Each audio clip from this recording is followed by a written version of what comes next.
Good morning, everybody. Welcome back. It's Ron. Yeah. And Matt.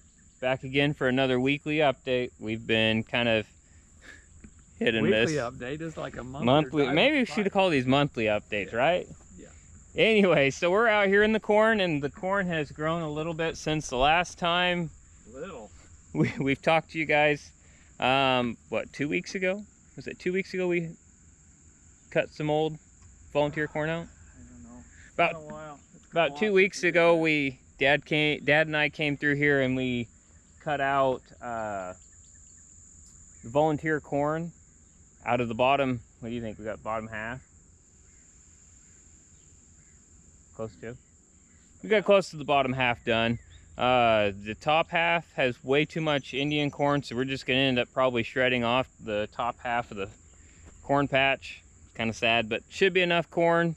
If you're new, this is all white corn in here that we planted this year. There's an acre overall, but we'll probably end up with only about half an acre.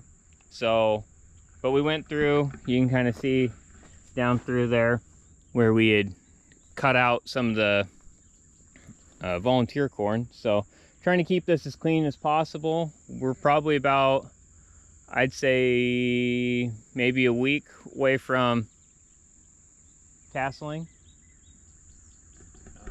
Probably at least. Probably a week to 2 weeks away from tasseling. So this stuff, we got to get the volunteer corn out before everything starts tasseling, because we don't want it to cross-pollinate into our white corn. So next year we'll have to do some different stuff. Yeah. Right? Yeah. Because we got definitely one of the volunteer stalks is already starting to tassel, but right now it doesn't really affect anything. So sounds good. All right, Ron is very talkative this morning, so that's great to see. But that's all we got for the corn right now. Our corn sheller broke on us, so. And somebody hasn't got it fixed yet. Yeah. Yeah, don't point at me. So, yeah. So I'm not sure what's gonna happen, because we're gonna have the tubs back for harvest. Get some hogs and feed it to the hogs. Yeah, so maybe we'll just do that, feed it out, because, yeah. I don't think so. Anyway, so we'll catch you guys up in the vineyard. Dad doesn't want to do a cutting update, so we'll see you guys up in the vineyard. Hopefully it's turning dry now. Maybe hold it over. Won't have to hit them again. See, there's some nice clusters in here this year on our Itasca.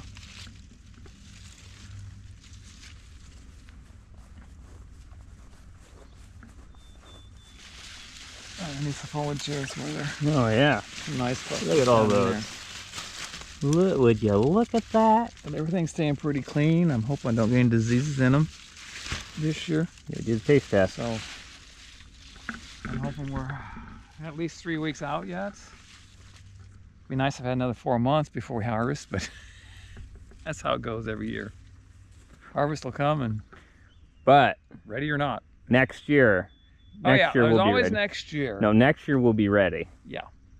Famous last words. We've been saying that for the last, 4 years. I was gonna say 10, but Anyway. All right. Looking pretty decent this year. pretty good, pretty decent.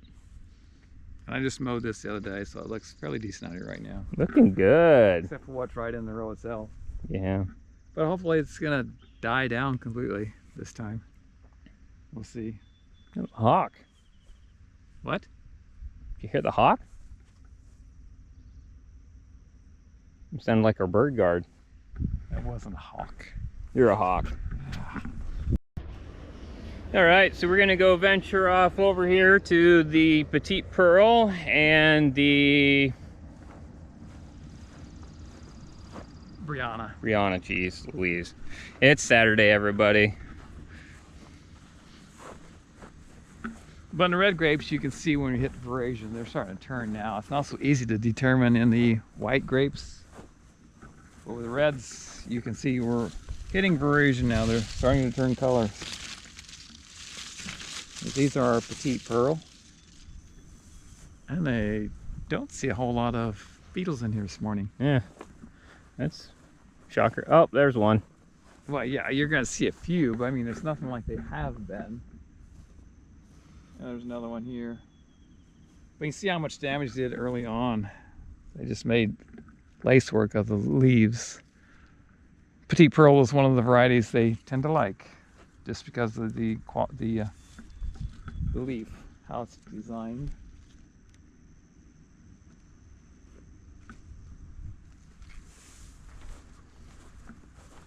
But I'm gonna guess I'll probably need to spray sometime early next week.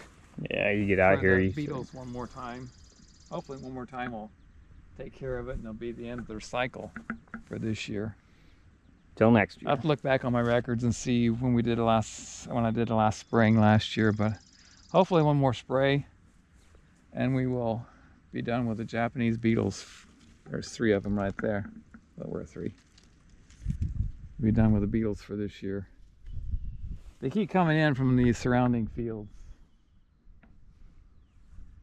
So spraying the vineyard knocks them out of the vineyard for a little while till they start migrating in again from the outside. I don't have any more comments.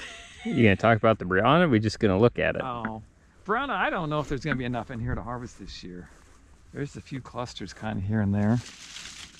I mean, these are young vines, but we haven't taken anything off of them this year. I mean, yet. We haven't got any production on them. There's a few grapes in them. I'll have to walk down through the rows the next few days. One of the Japanese beetles from the last time I sprayed. Took care of him.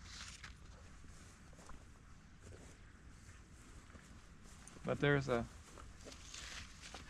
I say, I'm gonna have to walk down through. I only have 2 rows of the younger ones out here. I'll have to walk down through them and see if there's enough grapes in there to justify going down through the machine to harvest them.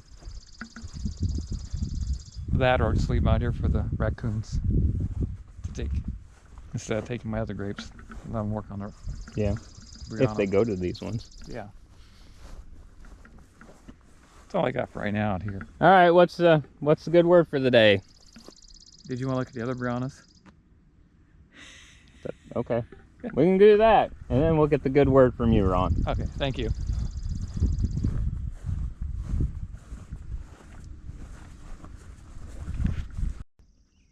Surprise, everybody! We're looking at the Frontenac Blanc now. Not the Briannas, Frontenac Blanc. There's a nice set of clusters in these again this year. Frontenac Blanc always has nice clusters. And we've made it more of a semi-sweet, semi-dry wine. It's got some nice kind of lemon-like characteristics come through on it. At least that's the flavors I get out of it. Other people might taste something different, but yeah, you can see how the grass kind of got away from me this year, especially on the varieties that didn't have a lot of foliage on them. We got a lot more grass would keep coming up, but we're just starting veraison on these, so we're we're ways out before harvest on our Petite Pearl. But they ripen up nicely. It almost looks like a faux Yeah. cluster. That one does. It doesn't have the arm on it. Because usually on faux you'll get another little cluster off the edge, which is called an arm. Will develop on them. But this is the Brianna. Oh, thanks for hitting the What? camera, hitting the folks at home, man. Sorry. They don't seem like they're as heavy this year. There's as they more were in last- this one. What's that? There's more in here than out there. Well, yeah, these are the older vines. Well, I know They've it. always done better. But the clusters aren't as big as they were last year. And there's not as many either, doesn't seem like, as we've had in the past.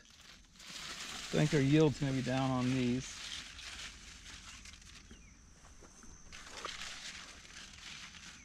I'll have to try and do some estimates what I think they might yield a little bit later. I can start to smell them though. Yeah, I know. So they are ripening. So tart, but they're developing flavors. That's the professional way, the exact science way of telling if a grape is ready to harvest or not. It's the official taste test by the master winemaker himself. Yeah, sure. We don't do any brick tests or anything. Oh yeah, Matthew, don't lie to the public.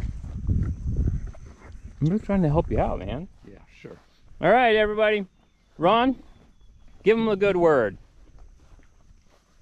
Have a great weekend and a good week to come. All right. A little laying a little wisdom down. And I'd like to thank our sponsors, Whiskey Run Creek Winery and Distillery at Brownville, Nebraska.